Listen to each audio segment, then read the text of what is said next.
नमस्कार मित्रांनो, नवीन एका व्हिडिओमध्ये तुमचं सहर्ष स्वागत आहे। उद्या भव्य दिव्य असं 16 डिसेंबर रोजी बैलगाडी क्षेत्रातला 78 वर्ष परंपरा असणारं पुसेगाव म्हणजे बैलगाडी क्षेत्रातलं पंढरी आणि बैलगाडी क्षेत्राच्या पंढरीमध्ये गुलालाची उधळण करण्यासाठी आपल्या लाडक्या बैलांचा पळ पाहण्यासाठी लाखोंची गर्दी या पुसेगाव मध्ये होणार आहे। तर आपण आज व्हिडिओच्या माध्यमातून आज हे पाहणार आहे की 2025 चा मान कोणत्या बैल जोडीच्या नावावर जाणार, कोण प्रबळ दावेदार आहेत पुसेगाव हिंदकेसरी 2025 चे मानकरी। आज व्हिडिओच्या माध्यमातून आज आपण जाणून घेण्याचा प्रयत्न करणार आहोत।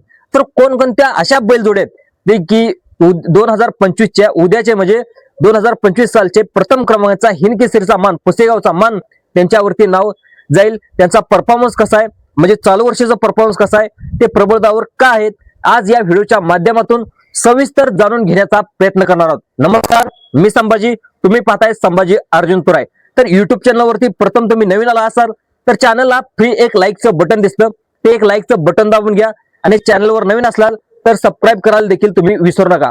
तर प्रथम प्रबळ दावेदारच्या जोड्या कोणत्या ते आपण जाणून घेण्याचा प्रयत्न करत। तर प्रथम आपण जोडी पाहणार आहोत तो म्हणजे ह्याच्यामध्ये चिमण्या आणि साई ही देखील आज प्रबळ दावेदार असू शकते। कारण काय की चिमण्याला देखील तुम्ही पाहत असाल, चिमण्याला अतिशय चांगला स्पीड आहे आणि चिमण्याला तळ देखील आहे। आणि तुम्ही साईला देखील पाहत असाल तर साई देखील वेगवेगळ्या बिनजोड देखील जिंकत असतो। आणि पाठीमागचा काळ पाहायला गेलं तर जे 3 फेऱ्याचं मैदान आहे, 3 फेऱ्याच्या मैदानामध्ये देखील जे संतोष तोडकर यांचा साई आहे तो साई देखील पाहायला गेलं तर अतिशय चांगल्या प्रकारे उत्कृष्ट कामगिरी त्याची। आणि तुम्हाला पाहायला गेलं तर ज्यावेळी संतोष तोडकर यांचा साई आणि आपल्या शाकीरबाई पटेल आणि उमेश शेठ हरपुळे यांचा जो चिमण्या बैल आहे ते दोन्ही ज्यावेळेस एकत्र आलेत त्यावेळेस प्रथम क्रमांकाचे मानकरी देखील अनेक वेळा झालेत। काही वेळा हार झाली असली तर नक्कीच यांचा परफॉर्मन्स देखील अतिशय चांगल्या प्रकारे ही देखील जोडी उद्याच्या मैदानामध्ये पळण्याची शक्यता आहे। तर मित्रांनो, ही जोडी तर उद्याच्या मैदानामध्ये धावली तर ही गाडी गुलालासाठी पात्र होईल का, तुम्हाला काय वाटतं, सेमी पास करेल का आणि कितव्या क्रमांकाचे मानकरी ठरेल, नक्कीच तुम्ही कमेंट बॉक्समध्ये नोंदवा। आपण 2 नंबरची जोडी पाहणार आहोत तो म्हणजे मथुर रणवीर राहुलबाई पाटील यांचा मथुर। बिनजोडचा बादशाह मथुर सुद्धा या मैदानामध्ये धावण्यासाठी येणार आहे। तर मथुरचा पैरा असणार तो म्हणजे साखरवाडीकर यांचा बावऱ्या। मित्रांनो, साखरवाडीकरांचा बावऱ्या मथुर या मैदानामध्ये धावण्यासाठी सज्ज झालेले आहेत। तर मित्रांनो 100% हा फिक्स पैरा असणार आहे। तर मित्रांनो, साखरवाडीकरांचा बावऱ्या आणि मथुर या मैदानात जर धावली तर ही गाडी गुलालसाठी पात्र ठरेल का, या गाडीचा परफॉर्मन्स कसा आहे हे आपण जाणून घेण्याचा प्रयत्न करू। तर ज्यावेळेस माळशिरसचं मैदान झालं होतं त्या माळशिरसच्या मैदानामध्ये आपल्या साखरवाडीकरांचा बावऱ्या आणि मथुर ज्यावेळेस एकत्र आले होते ही गाडी गुलालासाठी देखील पात्र ठरली होती। अतिशय चांगल्या प्रकारे गट आणि पाहायला गेलं तर सेमी हे त्यांनी काढलेला होता आणि गुलाल त्यांनी मिळवला होता। मित्रांनो, मथुरचा देखील अतिशय चांगल्या प्रकारे परफॉर्मन्स आहे। जे वडकीच्या मैदानामध्ये थोडीशी हार झाली तर तुम्हाला मथुर देखील माहित आहे, मथुरमध्ये काय धमक आहे ते देखील तुम्हाला माहित आहे। ज्या वेळेस मालकाच्या इज्जतीचा प्रश्न येतो त्यावेळेस मथुर नक्कीच मालकासाठी काहीतरी करून जातात। आणि ज्यावेळेस राहुलबाई देखील मैदानात उपस्थित असतात त्यावेळेस मथुर एक जो पळ असतो मथुरचा तो वेगळाच पळ त्यांना दाखवून देतो। तर मथुरला चांगला गळा भेटला, नक्कीच उद्या देखील मथुर देखील नक्कीच गुलालासाठी पात्र होऊ शकतो। मित्रांनो, मथुर आणि बावऱ्या तर उद्याच्या मैदानात आले नक्कीच त्याचा गुलाल होईल का, सेमी होईल का, गट निघेल का, नक्कीच तुमच्या कमेंट प्रतिक्रिया आपल्या जे कमेंट बॉक्स आहे चॅनलचं त्या चॅनलच्या कमेंट बॉक्स तुम्ही लिहून नोंदवा। तर दुसरा पैरा पाहणार तो म्हणजे दुसरा महत्वाचा पैरा फिक्स ठरलेला तो म्हणजे लखन। मित्रांनो, छत्रपती संभाजीनगरकरांचा लखन आणि त्याच्यासोबत असणार आहे पंढरीनाथ फडके यांचा धादा सर्जा। मित्रांनो, अतिशय चांगल्या प्रकारे परफॉर्मन्स आणि 1 नंबर असे असणारे प्रबळ दावेदार या मैदानात उद्या सज्ज झाले आहेत तो म्हणजे लखन आणि धादा सरकार यांचा सर्जा। तर मित्रांनो, लखनचा वैयक्तिक परफॉर्मन्स पाहायला गेलं तर आतापर्यंत अतिशय चांगल्या प्रकारे परफॉर्मन्स राहिलेला आहे। त्यामध्ये पाहायला गेलं तर थोडक्यात त्याचा 1-2 ते 1 महिन्यात ते 1.5 महिन्याचा आपण इतिहास बघू। ज्यावेळेस जे श्रीनाथ केसरी मैदान झालं होतं त्या श्रीनाथ केसरीमध्ये जे आपला हिंगोलीकरांचा सर्जा आहे त्या सर्जाबरोबर धावून फॉर्च्युनर क्रमांक जे मैदान जे गाडी आहे त्या गाडीचा क्रमांक देखील झालेला आहे। दुसरं पाहायला गेलं तर जे मायनीमध्ये मैदान झालं होतं तो जोड म्हणजे धादा सरकार यांचा सर्जा आणि त्याच्यासोबत धावला होता तो म्हणजे छत्रपती संभाजीनगरकरांचा लखन। आणि त्या मायनीच्या मैदानामध्ये देखील कड्याने पळून प्रथम क्रमांकाचा मानकर ठरलेला बैलजोड आहे। मित्रांनो, दुसरा लखनचा प्रवास पाहायला गेलं तर जे वडकीचं मैदान झालं त्या वडकीच्या मैदानामध्ये नितीन आबा शेवाळे यांच्या पाखऱ्याबद्दल देखील पळून देखील प्रथम क्रमांकाचा जोड आणि हिंद केसरीचा मान त्याच्यावरती नावावरती। आता हा झाला लखनचा प्रवास। दुसरा पाहणार आहोत धादा सरकार यांचा सर्जाचा प्रवास। मित्रांनो 10 सरकार सर्जाचा देखील गेले 2 ते 3 महिन्याचा जर प्रवास बघायला गेलं तर जवळजवळ 3 ते 4 त्याच्या नावावरती प्रथम क्रमांकाचे मानकरी देखील त्याच्यामध्ये पाहायला गेलं तर उर्मिला माणिकशेठ गायकवाड यांच्या अर्जुनबरोबर देखील त्यांनी प्रथम क्रमांकाचा मान पटकवलाय. दुसरं पाहायला गेलं तर कारुंडीकरांच्या चिक्याबरोबर देखील त्यांनी प्रथम क्रमांकाचा मान पटकवलाय. दुसरं पाहायला गेलं तर आपल्याला सर्वांचा दशम हिंद केसरी बकासूर देखील श्रीनाथ केसरीमध्ये देखील त्यांनी चतुर्थ क्रमांकाचे मानकरी झालेत. दुसरा पाहायला गेलं तर 10 सरकार यांचा सर्जा देखील जे 7-12चं मैदान झालं ते चिमण्याबरोबर पळून देखील त्यांनी प्रथम क्रमांकाचे मानकरी झालेत. आणि 10 सरकार सर्जांचा देखील परफॉर्मन्स अतिशय चांगल्या प्रकारे आणि ही गाडी नक्कीच उद्याच्या मैदानामध्ये गुलासाठी 2 किंवा 1 मध्ये नक्कीच पळू शकते, ही माझं वैयक्तिक मत आहे.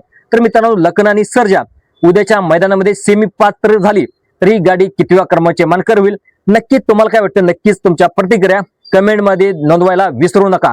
आपण दुसरा पायरा पाहतोय, पैरा नसला तरी अजूनपर्यंत त्या नंदीचा आपल्याला पैरा समजला नाही, पण तो पाहतोय म्हणजे दोशम हिंद केसरी बकासूर. मित्रांनो सूत्राच्या माहितीनुसार दोशम हिंद केसरीचा पैरा तो म्हणजे घोटकरांचा सर्जा अशी पळण्याची शक्यता अशी देखील नोंदवण्यात आलेला आहे.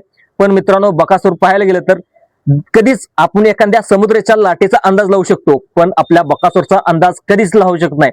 पाठीमागच्या मैदानात तो हार पत्करला देखील नक्कीच जे मोठमोठे मैदान आहेत त्या मोठमोठ्या मैदानामध्ये किती वेळचा त्याचा इतिहास आहे, जवळजवळ एक दिवस पुरणार नाही इतका इतिहास त्याच्या नावावरती त्याने रचून ठेवलेला आहे. तर मित्रांनो बकासूरचा पैरा तर चांगला भेटला, त्याला गळ्याला गळा दिला, अतिशय चांगल्या प्रकारे बकासूर देखील धावू शकतो आणि उद्याच्या मैदानामध्ये बकासूर देखील प्रथम क्रमांकाचा मानकरी होऊ शकतो. कारण की अजून तर बकासूरचा पैरा फिक्स ठरला. संध्याकाळभर अपडेट जी काय अपडेट आहे मी तुम्हाला देण्याचा नक्कीच प्रयत्न करेन मित्रांनो. कारण बकासूर देखील उद्याच्या मैदानामध्ये जवळजवळ सर्व फॅन्स लोकांची इच्छा आहे बकासूर देखील त्याचा मान त्याच्या नावावरती जावा आणि बकासूर देखील हिंद केसरी व्हावा अशी जे बैलगाडी क्षेत्रातील लोक आहेत, लहान महिला असतील, बैलगाडी मालक असतील, बैलगाडी शौकीन असतील, सर्वांच्या मनामध्ये इच्छा आहे आणि बकासूर देखील ईश्वर चरणी प्रार्थना करतो की बकासूर देखील गुलाल मिळवा. त्यानंतर दुसरा महत्वाचा पैरा पाहणारा तो म्हणजे घरणीकरांचा राजा. घरणीकरांचा राजा सुद्धा या मैदानात 2024 प्रथम क्रमांकाचा मानकरी, यांनी सुद्धा हिंद केसरीचा मान त्याच्यावरती त्याला सुद्धा पैरा मिळाला, अतिशय चांगल्या प्रकारे कामगिरी करू शकतो. दुसरं पाहायला गेलं तर जो रोमन आहे, रोमन सुद्धा 2023 मानकरी होता, त्याला देखील चांगल्या प्रकारे पैरा मिळाला, तो देखील प्रथम क्रमांकाचा मानकरी होऊ शकतो. आणि दुसरा एक प्रबळ दावेदार तो म्हणजे नितीन आबा शेवाळे यांचा पाखऱ्या. मित्रांनो पाखऱ्या देखील अतिशय चांगल्या प्रकारे परफॉर्मन्स मध्ये धावत आहे आणि मित्रांनो आबानी देखील अतिशय चांगल्या प्रकारे पैरा देखील केला असले. पाखऱ्याची आत्तापर्यंत त्याच्यासोबत पैरा कोण आहे त्याची अपडेट आपल्यापर्यंत पोहोचली नाही, पण पाखऱ्या देखील जो पाठीमागचा परफॉर्मन्स पाहत गेला 2 मैदान पाखऱ्या देखील अतिशय चांगल्या प्रकारे धावत आहे. तर पाखऱ्याचा पैरा कोण आहे तर अंदाजित शिरसवडीकरांची रायफल असू शकते. मित्रांनो शिरसवडीकरांची रायफल अंदाजित असू शकते, पण कदाचित उद्या देखील वेगळा पैरा दिसू शकतो. तर मित्रांनो पाखऱ्या देखील जे 9-12चं मैदान झालं होतं त्या 9-12च्या मैदानात देखील प्रथम क्रमांकाचा मान त्याच्यावरती. नंतर जे वडकी दत्त जयंतीनिमित्त मैदान झालं होतं, दत्त जयंती मैदान झालं होतं तिथे देखील पाखऱ्या आणि लखननी प्रथम क्रमांकाचा हिंद केसरीचा मान त्याच्या नावावरती आणि पाखऱ्या देखील उद्याच्या मैदानामध्ये नक्कीच वेगळा निकाल लावू शकतो. दुसरा पाहायला गेलं तर वेगाचा शेवट सर्जा देखील मित्रांनो उद्या पूर्णपणे तयारनिशी यायला लागलाय आणि देखील त्याच्या नावावरती देखील वेगळं चित्र दिसू शकते. कारण रान उराटीच आहे आणि अंतराचं रान असल्याने चांगल्या प्रकारे सर्जा पळतो. नंतर डॉर्लीकरांचा हरणे असेल, असे वेगवेगळे बैलगाडी क्षेत्र जे काही टॉप नंदी असतील, पिंटू शेट मोडक यांचं कॉकटेल असेल, वादळ असेल, ज्यांनी का गाजवून ठेवलेलं आहे, हे बैलगाडी क्षेत्र आहे, कोण कधी पळेल हे सांगता येत नाही.